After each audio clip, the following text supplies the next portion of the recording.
فاسألوا أهل الذكر إن كنتم لا تعلمون۔ تمام قسم کی حمد و ثنا اللہ وحدہ لا شریک لہ کے لیے، اور درود و سلام شفیع للمذنبین خاتم النبیین رسول کریم رؤوف الرحیم صلی اللہ علیہ وآلہ وسلم کی ذات اقدس پر۔ آپ کے سامنے ابھی میں نے جو آیت کریمہ تلاوت کی ہے، یہ سورۃ حج کی ایک آیت کریمہ ہے۔ اس کا جو آسان ترجمہ ہے، اللہ تبارک و تعالی نے اہل ایمان کو رکوع اور سجود اور اپنے پروردگار کی جو عبادات ہیں وہ بہترین طریقے سے کرنے کا حکم دیا ہے۔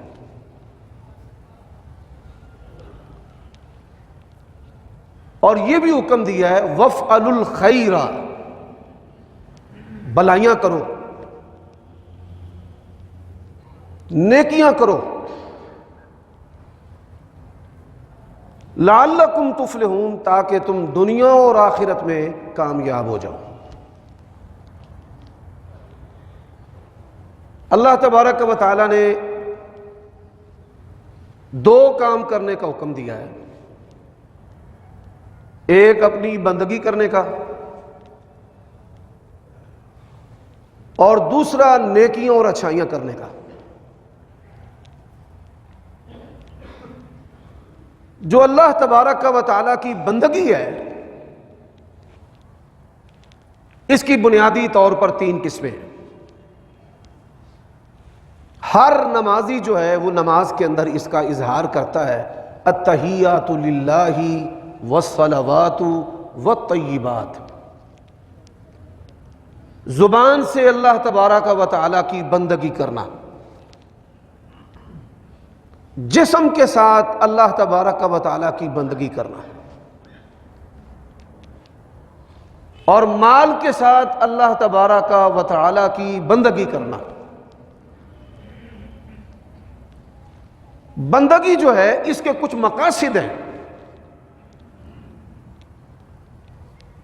نماز کا جو مقصد ہے ان الصلاۃ تنہی عن الفحشاء والمنکر، نماز جو ہے وہ انسان کو بے حیائی اور گناہوں سے، معاشرے کے اندر جن کو معیوب سمجھا جاتا ہے ان چیزوں سے بھی نماز جو ہے وہ روکتی ہے۔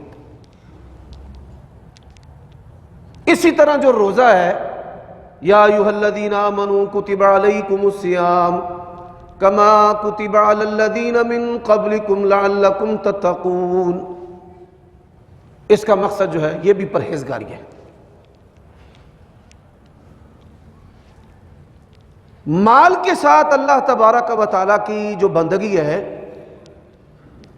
اس کے بھی بڑے سارے فوائد ہیں انسان کی زندگی کے اندر، کہ یہ عمل اس کو اس کی اوقات یاد دلاتا ہے کہ اللہ دینے والا ہے اور تو لینے والا ہے، اور وہ کھلانے والا ہے اور تو کھانے والا ہے، اور اس کی تقسیم کی وجہ سے تو مالدار ہے، نہ حسب و نسب کی وجہ سے، نہ علم کی وجہ سے، نہ رنگ و صورت کی وجہ سے۔ رزق کی تقسیم جو ہے وہ اللہ تبارک و تعالیٰ کے ہاتھ میں ہے۔ اس کے اندر ڈر اور جو خشیت ہے، مال کے ساتھ جو عبادت ہے، یہ ڈر اور خشیت اس کے اندر پیدا کرنے والا عمل ہے۔ نبی علیہ الصلاۃ والسلام نبی رحمہ، آپ جب دنیا سے گئے ہیں تو دنیا سے جاتے ہوئے آپ صلی اللہ علیہ وآلہ وسلم نے امت کو دو نصیحتیں کی ہیں۔ ایک نصیحت کا تعلق اللہ تعالیٰ کے حقوق کے ساتھ ہے، الصلاۃ، نماز کی نصیحت کی ہے، اور ایک نصیحت کا تعلق جو ہے وہ بندوں کے حقوق کے ساتھ ہے،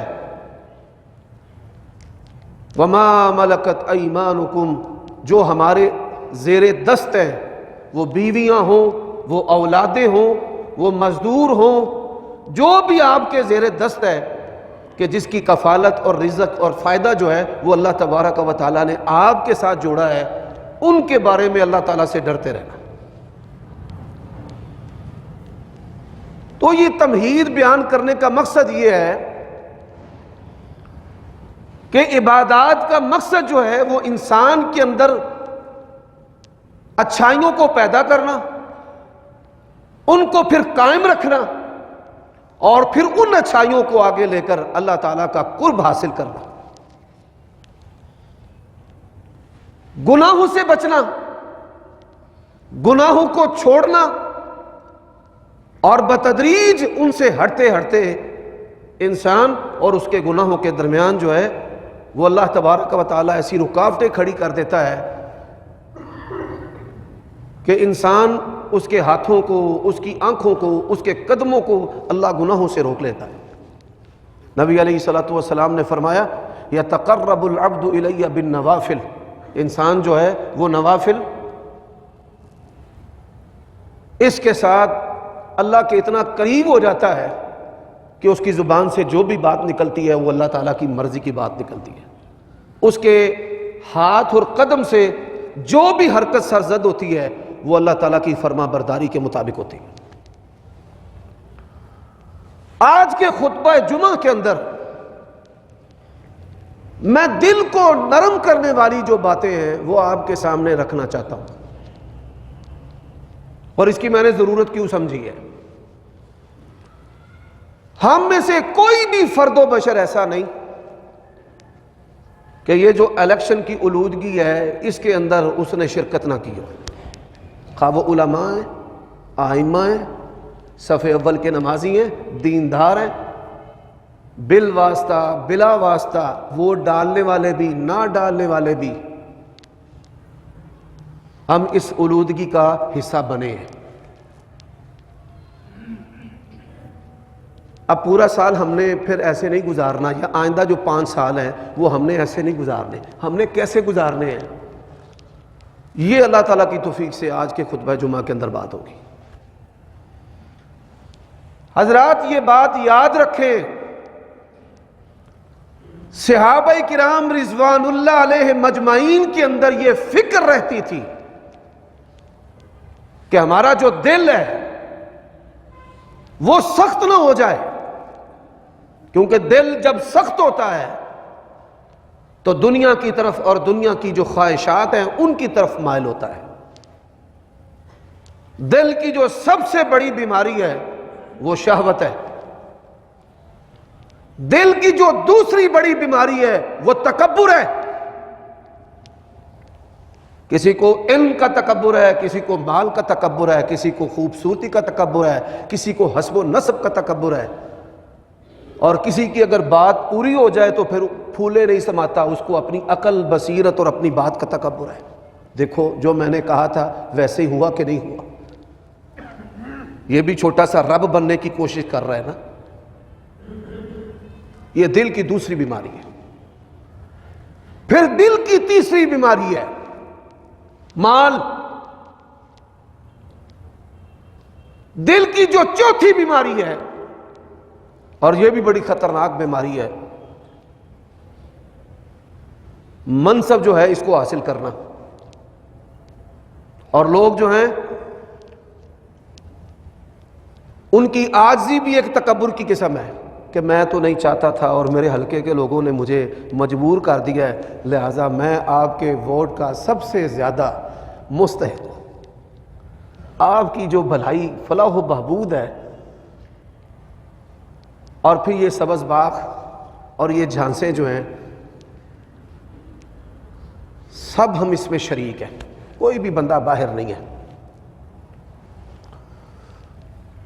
نبی علیہ الصلوۃ والسلام کا فرمان ہے الا ان فی الجسد مضغہ، فرمایا بدن کے اندر ایک لوتھڑا ہے، اذا صلحت صلح الجسد کلہ، جب وہ ٹھیک ہے تو پورا بدن ٹھیک ہے،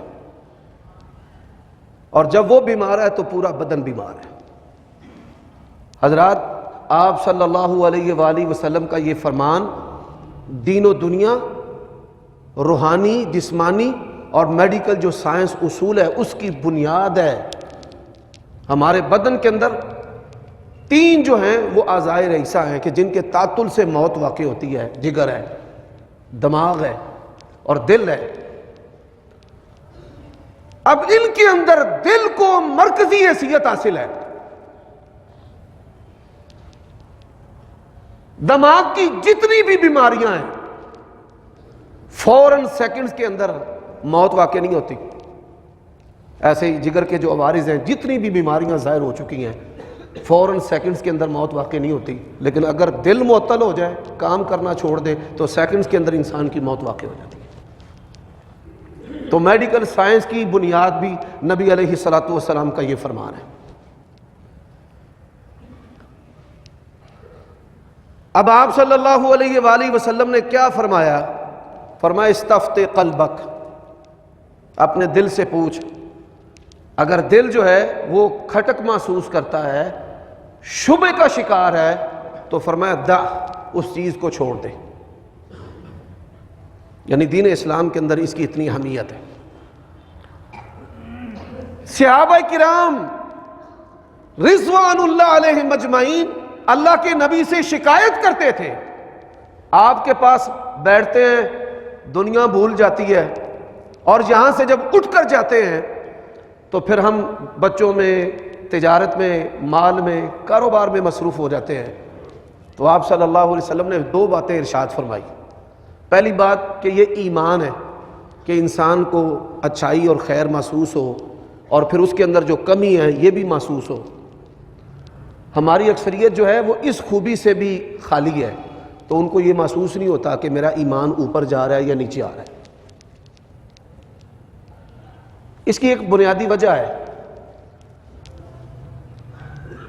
زیادہ جو ہنسنا ہے یہ انسان کے دل کو مردہ کر دیتا ہے۔ یہ ڈوم، نٹ، گویے، مراسی اور فنکار اور اداکار، کوئی مذہبی غیر مذہبی، یہ جگت باز جو ہیں، ان کی باتیں لوگ سن سن کر معزوز ہوتے ہیں، مسکراتے ہیں۔ اور پھر ایسے بھی لوگ آ چکے ہیں مارکیٹ کے اندر کہ جو ان چیزوں کو مسجدوں کے اندر ممبروں اور مصلوں پر کرنا شروع کر دیتے ہیں اور لوگوں کو ہنساتے ہیں۔ صرف غیر مذہبی سنجیدہ غیر سنجیدہ نہیں ہیں، بڑے بڑے مذہبی لوگ جو ہیں وہ بھی غیر سنجیدہ ہیں، وہ بھی ایسے علماء کو پسند کرتے ہیں۔ ہونا تو یہ چاہیے کہ ہم علماء کو سنیں، ہمیں آخرت کی فکر نصیب ہو، ہم روئیں، ہمیں اپنی اصلاح کی فکر ہو، ہمیں اپنے گناہ یاد آئیں، ہمارے اندر نیکیوں کی رغبت پیدا ہو۔ لیکن ایسے ہیں کہ فنکار اور جگت باز کے اندر اور اس کے اندر کوئی فرق باقی نہیں رہا۔ لوگ مسجدوں کے اندر بیٹھ کر ہاتھوں پہ ہاتھ مارتے ہیں، تالیاں مارتے ہیں، ٹھٹھا کرتے ہیں۔ یہ دل کی سختی ہے اور عادت بن چکی ہے ہنسنا ہنسانا۔ اور یہ دلچسپی دیکھ کر مولویوں نے بھی ہنسانا مسجدوں کے اندر شروع کر دیا ہے کہ جو مولوی جتنا زیادہ ہنساتا ہے اتنا ہی زیادہ لوگوں کا مجمع ہوتا ہے، چلو بھائی اس کے پاس چلتے ہیں، بڑا ہنساتا ہے، بڑا مزہ آتا ہے اس کی تقریر سننے سے۔ تو یہ دل مردہ ہو گیا بھائی، یہ بڑی فکر کی بات ہے۔ تو نبی علیہ السلام نے دوسری بات کیا ارشاد فرمائی؟ فرمایا اگر یہاں سے جا کر بھی تم ایمان کی اسی حالت میں رہو تو آسمان کے فرشتے تم سے مصافحہ کریں، آسمان کے فرشتے آپ لوگوں سے مصافحہ کریں۔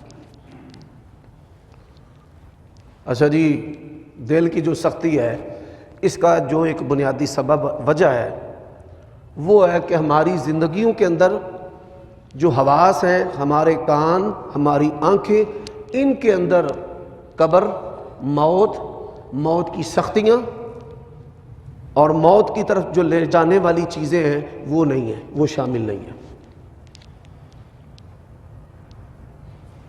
سب سے پہلی جو چیز ہے تیمارداری۔ تیمارداری سے ہماری اکثریت غافل ہے۔ تیمارداری کا جو عمل ہے، فرشتے تیمارداری کرنے والے کے لیے دعائیں کرتے ہیں، تیمارداری نہ کرنے کا فتنہ کیا ہے؟ بڑی ساری بیماریاں انسان کو پکڑ لیتی ہیں. اللہ کے نبی نے فرمایا جب کسی بیمار کو دیکھو تو یہ پڑھو الحمدللہ الذی عافانی مما ابتلاک بہ وفضلنی علی کثیر ممن خلق تفضیلا. آپ پنجابی میں بھی کہہ سکتے ہیں اللہ تیرا شکر ہے تو نے مجھے اس بیماری سے بچایا اور تو نے مجھے فضیلت دی. فرمایا جس بیمار کو دیکھ کر انسان یہ پڑھے گا اس بیماری کے اندر اس کا رب اس کو کبھی بھی نہیں پکڑے گا, وہ بیماری اس پر نہیں آ سکتی. اچھا جب انسان تیمارداری کرنے کے لیے جاتا ہے نا تو اس پر نرمی آتی ہے, فکر آتی ہے, ڈر آتا ہے, پھر وہ سوچتا ہے کہ یہ بیماری ان وجوہات سے ہوئی ہے, میں نے ان وجوہات سے بچنا ہے.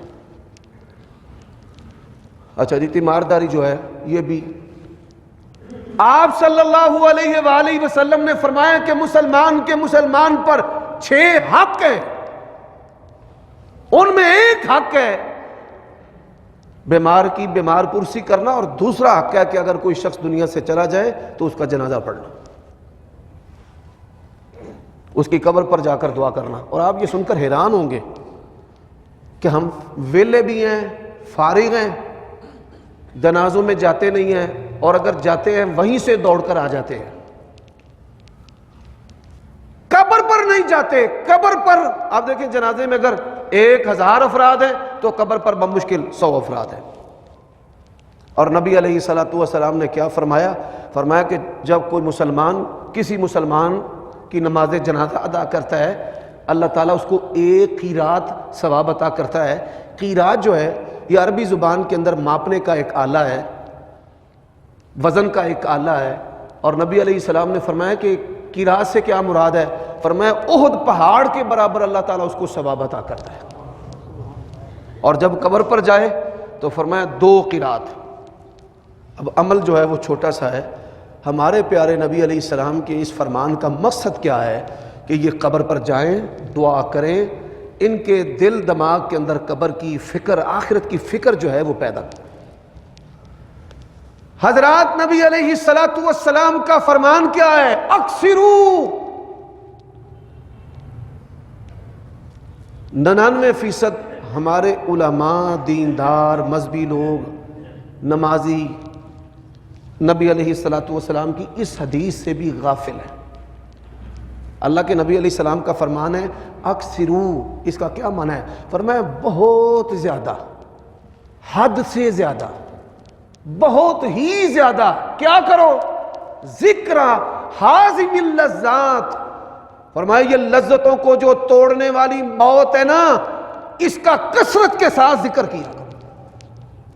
کیا آپ ایسے علماء کو سنیں کہ جو علماء موت کے بارے میں بیان کریں کہ موت کی ہولناکیاں کیا ہیں, انسان کو موت جو ہے وہ کیسے آتی ہے, شروعات کیسے ہوتی ہیں, روح جسم سے کیسے نکلتی ہے, روح جو ہے وہ جسم سے نکلنے کے بعد کہاں جاتی ہے. امت جو ہے وہ روح کے آنے پر تجارت تو کر رہی ہے کہ روح آتی ہے, ہم نے کھانا دینا ہے, ہم نے 10واں 40واں کرنا ہے, برسی کرنی ہے, لیکن روح جاتی کہاں ہے اور ان پر حالات کیسے گزرتے ہیں؟ اللہ کی قسم ہے انسان جو ہے وہ لرز اٹھتا ہے. تو اللہ کے نبی علیہ الصلوۃ والسلام نے ہمیں حکم دیا کہ کثرت کے ساتھ ذکر کریں.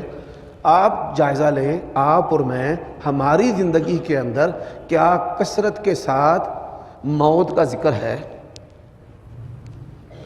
ہم میں سے کئی ہیں جن کے باپ فوت ہو چکے, کئی ہیں جن کی مائیں فوت ہو چکی. کیا آپ کے دل و دماغ کے اندر یہ فکر داخل ہے کہ اب میری باری ہے؟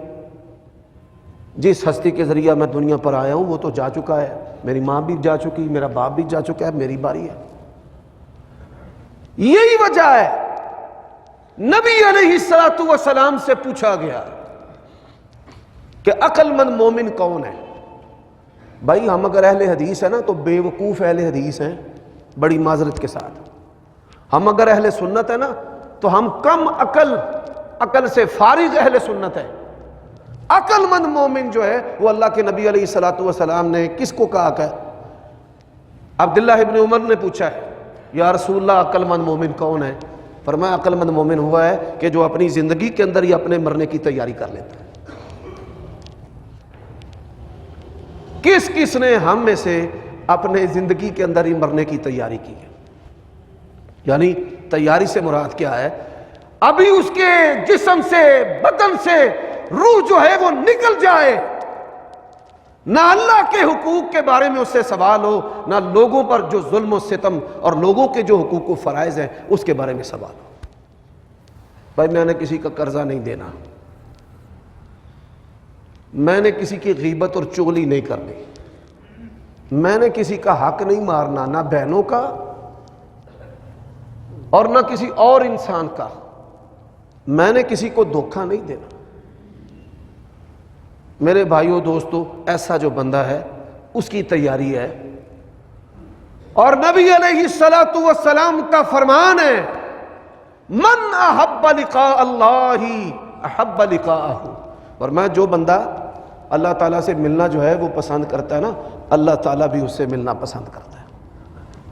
اچھا ہم میں سے کون کون سا بندہ ہے کہ جو اللہ تعالیٰ سے ملنا پسند کرتا ہے؟ موت، اس سے تو سب ڈرتے ہیں۔ اور فرمایا من کرہ لقاء اللہ کرہ لقاءہ، جو اللہ تعالیٰ سے ملنا ناپسند کرتا ہے نا، اللہ بھی اس سے ملنا ناپسند کرتا ہے۔ تو میرے بھائیوں دوستو، دل جو ہے اس کی سختی انسان کو دنیا اور دنیا کی جو خواہشات ہیں اس کا اندھا حریص بنا دیتی ہیں، اندھا حریص، اور ایسا اندھا حریص لوگوں کو آج کماتے ہوئے اسلام تو بڑی دور کی بات ہے، حلال و حرام کی بھی فکر نہیں ہے۔ حضرات اسی طرح منصب کو حاصل کرنے کے لیے جتنے بھی ظلم ہیں، غیبت اور چغلی سے لے کر قتل و غارت تک، لوگ وہ سب کرتے ہیں کہ کسی طریقے سے میں یہ سیٹ جو ہے یہ حاصل کر جاؤں۔ اچھا دنیا کے اندر نا بڑے نشے ہیں، اور نشوں کی دو قسمیں ہیں بنیادی طور پر۔ ایک قسم ہے کہ جس کے کرنے سے انسان کی عقل زائل ہو جاتی ہے، جیسے شراب ہے، جو انسان شراب پیتا ہے خواہ اس کا عادی بھی ہو تو شراب پینے سے اس کی جو عقل ہے وہ زائل ہوتی ہے، یعنی وہ کھسک جاتا ہے دماغی طور پر۔ اور ایک نشہ جو ہے وہ ایسا ہے کہ جس کے نہ کرنے سے انسان کی جو عقل ہے وہ ضائع ہوتی ہے، جیسے یہ تمباکو وغیرہ ہے کہ جو لوگ اس کے عادی ہیں اگر اس کا استعمال نہ کریں تو ان کو بے چینی ہوتی ہے، جسم میں درد محسوس ہوتی ہے، قوت جو ہے وہ انسان کی جاتی رہتی ہے۔ تو اللہ تعالیٰ اور اس کے رسول نے یہ دونوں قسموں کے جو نشے ہیں ان کو بندے کے لیے ممنوع قرار دیا ہے۔ اب اسی طرح جو ہے انتہائی مہلک جو ہیں وہ نشے ہیں، جن میں ہیروئن کا نشہ ہے کہ جو انسان اس کا عادی ہے وہ معاشرے سے کٹ کے رہ جاتا ہے، کسی قابل نہیں وہ رہتا۔ حضرات سب سے بڑا جو نشہ ہے نا وہ اقتدار کا نشہ ہے۔ یہ بادشاہ سلامت اور یہ پرائم منسٹر اور یہ چیف منسٹر اور ان کے آگے اور پیچھے انسانوں کی جھکی ہوئی گردنیں جو ہے نا، یہ سمجھتے ہیں کہ ہم رب ہیں۔ یہ بڑا نشہ ہے، اور یہ نشہ جو ہے ان کو ان کے بد انجام سے غافل رکھتا ہے۔ جب تک اس حالت میں ہوتے ہیں نا تو ان کو اپنے فیوچر اس کی پرواہ نہیں ہوتی، جس طرح ہیروئن کے نشئی کو اپنے مستقبل کی پرواہ نہیں نا، تو اس کیفیت میں رہنے والا جو جھوٹا رب ہے اس کو بھی اپنے مستقبل کی پرواہ نہیں ہوتی۔ میرے بھائیوں دوستو، دل جو ہے اس کی جو نرمی کی علامات ہیں وہ کیا ہے؟ نرمی کی علامات جو ہیں، جس بندے کا دل نرم ہونا اس کے اندر کچھ نشانیاں ایسی ہوتی ہیں۔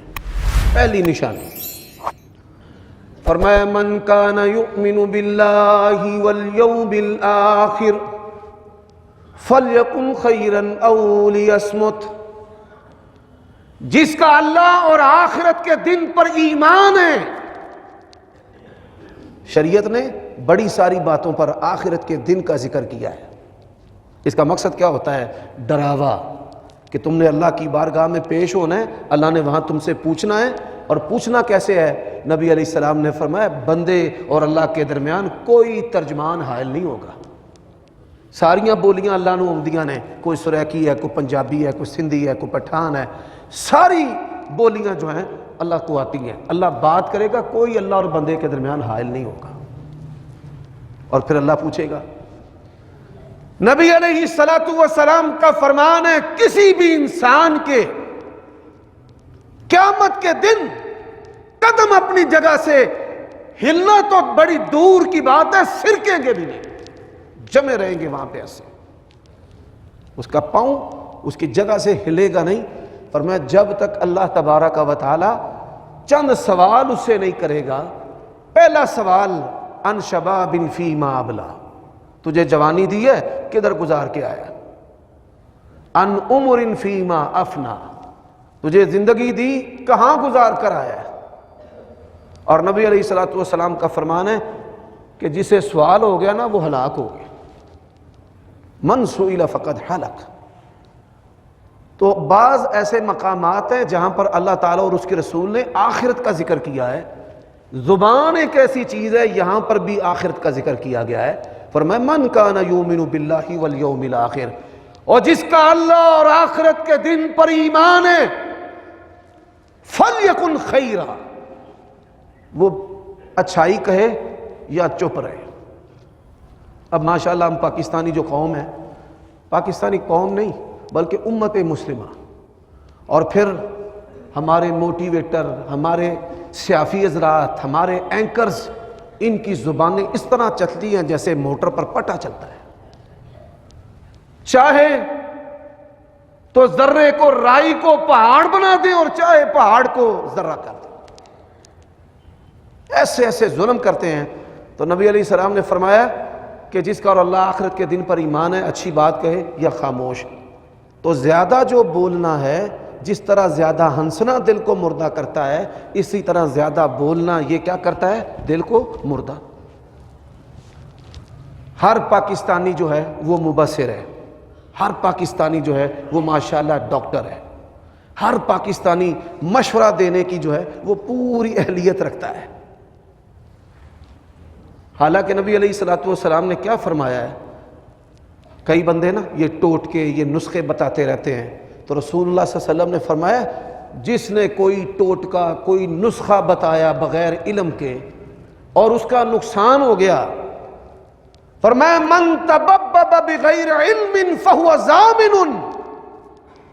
یہ سنیاسی باوے اور یہ ٹوٹکا ساز اور ٹوٹکے بتانے والے اگر میرے کسی امتی کا نسخہ تمہارا استعمال کر کے، ٹوٹکا جو ہے استعمال کر کے نقصان ہو گیا، فرمایا قیامت کے دن ہم نے اسے بھر لینا ہے. ادھر آ بھائی، رب کے اس بندے کا تیرے نسخے سے نقصان ہو گیا، ادھر آ، اللہ کی عدالت میں جواب دے.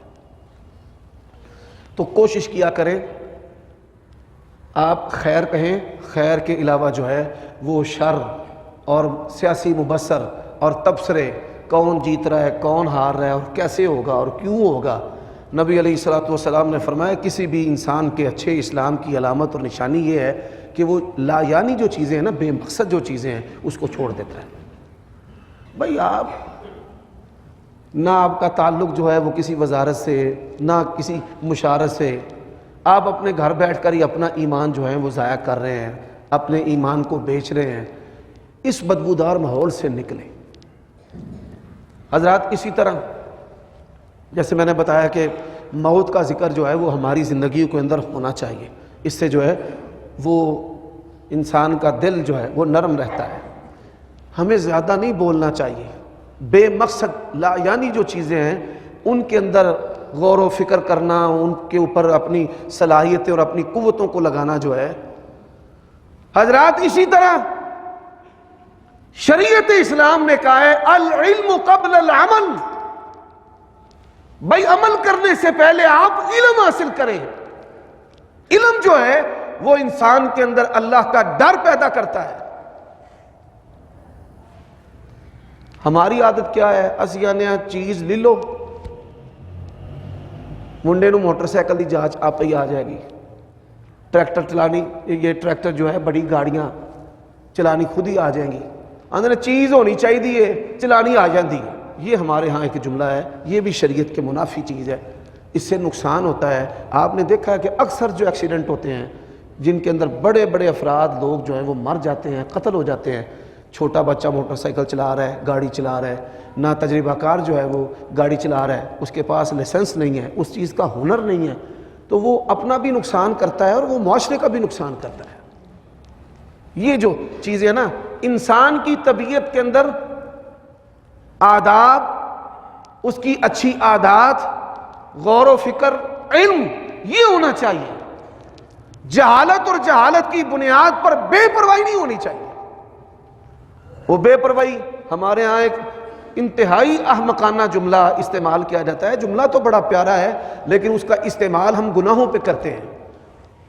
اور جیڑی رات قبر دے وچے نا او باہر نہیں، کسی سے لڑائی کرنی ہے جیڑی رات قبر دے وچے او باہر نہیں، دو نمبری کرنی ہے جیڑی رات قبر دے وچے او باہر نہیں۔ مجھے بتائیں کہ جو بندہ یہ جملہ استعمال کرتا ہے، کیا آپ کو کبھی اس کے چہرے پر، اس کے وجود پر موت کا ڈر اور آثار اور اس کی وجہ سے جو اصلاح ہوتی ہے انسان کی، وہ چیزیں کبھی نظر آئی ہیں؟ ہر دو نمبر اور دو نمبری کرنے والا کہتا ہے بے ہلاں، پھر پولیس والا سامنے آ گیا، میں کھلا ہے بھائی جیڑی اج رات قبر دے وچ نہ باہر نہیں۔ جملہ کتنا پیارا ہے اور استعمال کتنا گھٹیا ہوتا ہے۔ حضرات اسی طرح اب چند باتیں جو میں آخر میں کرنا چاہتا ہوں، گزشتہ خطبہ جمعہ میں نے اشارتاً ذکر کیا، اب ذرا وضاحت کے ساتھ۔ اللہ کے نبی علیہ الصلوۃ والسلام نے فرمایا کسی سے حسد نہ رکھنا۔ اچھا یہ حسد، سبحان اللہ، زیادہ حسد کس کو ہوتا ہے؟ جس کو احساس کمتری ہے۔ احساس کمتری بھی بہت بڑا جرم ہے۔ کئی بندے ہیں وہ بیچارے کریمے ملتے رہتے ہیں میں گورا ہو جاؤں۔ یہ اپنے رنگ کی کمتری کا جو احساس ہے نا، یہ بھی شیطانی عمل ہے۔ اللہ نے جو بنایا ہے اس کی مرضی سے بنایا ہے، یہ خوب ہے، اچھا ہے، گندمی ہونا کوئی عیب نہیں ہے۔ اگر گندمی ہونا عیب ہوتا، اللہ کے نبیوں کے رنگ کبھی بھی گندمی نہ ہوتے۔ نبی علیہ السلام نے فرمایا میں موسیٰ علیہ السلام سے ملا، ان کا رنگ جو ہے وہ گندمی تھا۔ اب یہ کافروں کی انڈسٹری ہے میک اپ، اور اس انڈسٹری کے فروغ کے لیے، مال کو بیچنے کے لیے میڈیا کا استعمال کرتے ہیں، اور ہمارے ہر عام و خاص مذہبی غیر مذہبی جو ہے وہ اپنے آپ کو خوبصورت سے خوبصورت ترین کرنے کی کوشش کر رہا ہے، پاویں وہ دی شکل دا بیڑا غرق ہو جائے۔ حضرات اسی طرح یہ جو جنسی چیزیں ہیں، انسان جو ہے اس کو میڈیا کے ذریعہ یہ باور کرانے کی کوشش کی جاتی ہے بھئی تو نہ مرد ہے، عورت کو بھی مرد کو بھی، اور یہ جو چیزیں ہیں ان چیزوں کے ذریعہ وہ ہمارا ناحق مال مارتے ہیں۔ حضرات اسی طرح حسب و نسب کے بارے میں لوگ آج اپنے نسب تبدیل کرتے ہیں، فلاں کوئی بن گیا، کچھ بن گیا، کچھ بن گیا۔ نبی علیہ الصلوۃ والسلام نے فرمایا کہ دو چیزیں ایسی ہیں، دو خصلتیں ایسی ہیں جو کفر ہیں، اپنے نسب کے اوپر فخر کرنا اور کسی کے نسب پر تان کرنا، بھائی فلاں ایسے ہے، فلاں ایسے ہے۔ تو انسان کے اندر یہ چیزیں نہیں ہونی چاہیے، یہ بیمار دل کی علامت ہے، یہ برادریزم بیمار دل کی علامت ہے، یہ قومیت جو ہے بیمار دل کی علامت ہے۔ اور کافروں نے اس میں ہمیں تقسیم کیا ہے، انڈیا کا مسلمان کشمیر کا مر رہا ہے تو پرواہ نہیں ہے ہمارے حکمرانوں کو، بس ہمیں پرواہ ہے کہ پاکستانی کوئی نہ مرے۔ افغانستان کے اندر مر رہے ہیں، یمن کے اندر، عراق کے اندر، ہمیں تقسیم کر دیا قومیت، لسانیت، صوبائیت اس کے اندر، اور مسلمان جو ہے بے دردی سے قتل ہو رہے ہیں، اپنوں کے ہاتھوں اور بیگانوں کے ہاتھوں۔ حضرات اسی طرح اللہ کے نبی علیہ السلام نے فرمایا کہ حسد کھا جاتی ہے۔ کیسے کھا جاتی ہے؟ جیسے آگ لکڑیوں کو کھا جاتی ہے۔ بس جس کو حسد کی بیماری لگ گئی نا، حسد کے اندر اس نے کسی انسان کے قتل سے بھی دریغ نہیں کرنا۔ اور پھر جس کے اندر یہ بیماری ہے، یہ ایسا گناہ ہے جو انسان سے کئی گناہ کرواتا ہے، جھوٹ بولنے کا، الزام لگانے کا، بہتان گھڑنے کا، چغلی کرنے کا، غیبت کرنے کا، ٹو لگانے کا، اور ان سارے کاموں سے رسول اللہ نے منع کی۔ آج رشتے توڑوائے جاتے ہیں، آج جو ہے وہ سودوں کو خراب کیا جاتا ہے۔ کوئی چیز بیچی ہے، دوسرا گاہک آ گیا نا 2 روپے زیادہ، تو پہلا سودا ختم، مکر جاتے ہیں لوگ۔ نبی علیہ السلام نے فرمایا اپنے مسلمان بھائی کے سودے پہ سودا نہیں کرنا، کسی کے پیغام نکاح پر پیغام نکاح نہیں بھیجنا۔ کہ کسی آدمی نے ان کے ہاں نکاح کا پیغام بھیجا ہے، اس کو پتہ چلا ہے تو یہ فٹ سے بندہ دوڑاتا ہے، عورتوں کو بھیجتا ہے، جاؤ جی ہمارے یہاں رشتہ کر لیں جی، ہمارے پاس اتنا مال ہے، اتنی دولت ہے، ایسے اور ویسے۔ نبی علیہ السلام نے اس سے بھی منع کیا ہے۔ تو میرے پیارے بھائیوں، آپ کا تعلق کسی بھی سیاسی پارٹی سے ہے، یہ ساری باتیں کرنے کا جو نچوڑ اور خلاصہ ہے کسی بھی سیاسی پارٹی سے ہے، یہ آپ کا اپنا اجتہاد ہے۔ میں اپنا فہم آپ پر مسلط نہیں کرنا چاہتا، یہ آپ کا فہم ہے، لیکن اللہ کے لیے اپنے رشتوں کو خراب نہ کریں، اپنے ماں باپ کی گستاخی نہ کریں، اپنے بہن بھائیوں کے ساتھ قطع رحمی نہ کریں، اپنے خاندان سے دوری نہ کریں۔ یہ خاندان جو ہے یہ اللہ اور اس کے رسول کا ہمارے اوپر بہت بڑا احسان ہے۔ اس کے فہم کا، اس کے اجتہاد کا احترام کریں، اس کو ذلیل نہ کریں، اس کو رسوا نہ کریں، اس کو چھوڑے نہیں، اس کا تماشا نہ لگائیں، اس کی عزت کو نہ اچھالیں، اس کو ذلیل نہ کریں۔ مسلمان کی عزت جو ہے یہ بیت اللہ سے بھی زیادہ ہے۔ غیبت نہ کریں، چغلی نہ کریں، اخلاقی اور دینی قدریں جن چیزوں پر اللہ اور اس کے رسول نے ہماری تعلیم و تربیت کی ہے، ایسی تمام چیزوں کو ختم نہ کریں۔ اور آپ کی بڑی مہربانی، میں حضرت ابو ہریرہ کی آخر میں ایک بات سناتا ہوں۔ بعض بندے نا وہ سمجھتے ہیں کہ حق گو مولوی وہی ہوتا ہے جڑا ممبر دیتے نا حکمرانہ دی پھٹی پوچھ کے رکھے، ڈگا لا کے رکھے۔ ہم ان کو نصیحت کرتے ہیں معروف طریقے سے۔ حضرت ابو ہریرہ رضی اللہ تعالی عنہ نے کیا کہا ہے؟ میں نے رسول اللہ سے علم کے 2 برتن لیے، ایک علم کا برتن میں نے پھیلا دیا ہے، اور اگر دوسرا پھیلاؤں قُطِیَ هَذَا الْبَلْعُومُ، ابو ہریرہ کو شارک سے پکڑ کر کاٹ دیا جائے۔ اور علماء سے آپ پوچھ لیں اس سے مراد کیا ہے؟ حکمرانوں کے بارے میں جو باتیں تھیں۔ اللہ کے نبی نے فرمایا میرے بعد برے حکمران آئیں گے، اور ان کو پتہ تھا کون کون حاکم ہے جو کتاب اللہ اور سنت رسول کی وعید میں آتا ہے۔ تو کیا آپ کا ایمان حضرت ابو ہریرہ سے زیادہ ہے؟ آپ ذوالفقار علی بھٹو سے تگڑے ہیں، آپ بینظیر سے بھی تگڑے ہیں، آپ عمران خان سے بھی تگڑے ہیں۔ سمجھیں، عقل سے کام لیں، ایسا کوئی کام نہ کریں کہ جس کی نحوست میں آپ گرفتار ہوں، آپ کے بچوں پر سختیاں آئیں۔ یہ لوگ جو ہیں اقتدار کے لیے، اپنے نظریات کے لیے ظالم، اندھے، بہرے ہوتے ہیں، اور پھر کسی پر ترس نہیں کھاتے۔ اور یہی آپ جانتے ہیں کہ حجاج بن یوسف کی تلوار نے پھر کسی کو نہیں چھوڑا۔ اللہ تعالیٰ مجھے اور آپ کو عمل کی توفیق عطا فرمائے۔ دعا کریں اللہ تعالیٰ جتنے بھی یہاں پر بیٹھے ہیں ان کی جو بھی خواہشات ہیں اللہ سب کی پوری فرمائے، فوت شدگان کو اللہ معاف فرمائے، بیماروں کو اللہ صحت عطا فرما، دنیا کی بلائیاں اور آخرت کی بلائیاں اللہ ہمیں نصیب فرما۔ سبحان ربک رب العزت عما یصفون۔